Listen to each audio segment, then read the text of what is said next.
Saligumba. I am National Commission for Culture and Arts Kultura National Champion. And I am also Best Vocalist during the Battle of the Bands in Iloilo Scholastic Academy when I was still in high school. And currently I am a musical theater artist of Philippine Educational Theater Association. I started singing when I was still a kid, pero kauna I was a classical singer. It was Sir Edison Natanyas who actually taught me how to sing pop song. And now because of him, because of the techniques, generous and very generous na heart ni Sir Edison, and I was able to sing different genres, and it's all because of the techniques na gitutukan natin ni Sir Ed. And this time, I'll be giving you piece na gitutukan natin ni Sir Edison, my first ever pop song piece. This is Lipad ng Pangarap.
Hello, good evening everyone.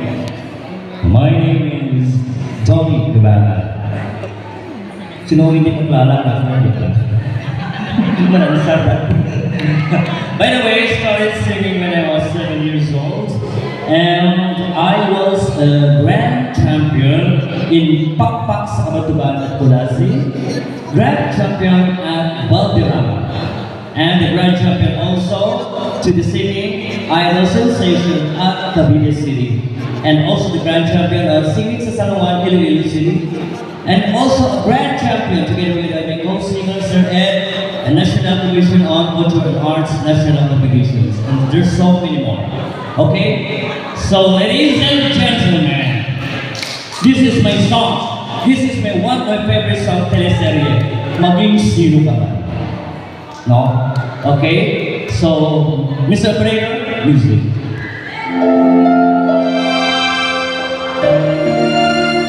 Palakpak naman dyan.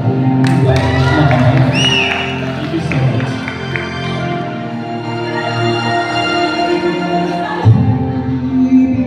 Sadya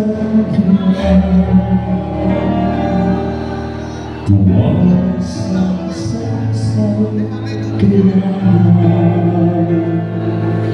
Dahil mong pag-ibig wala ako pakialam. Basta mahal kita kailan pa man. Huwag ka mag-isip na ano pa.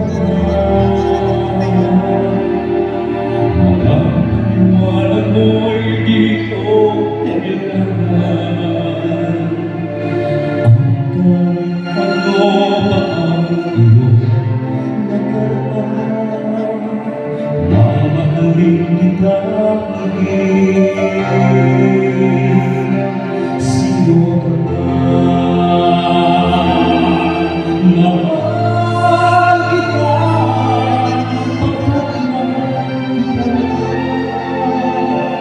Inisip nila ay hindi mahal kita lagi.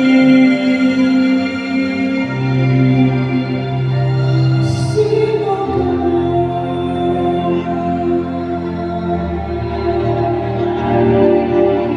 Mahirap na ikaw ay ibigin ko.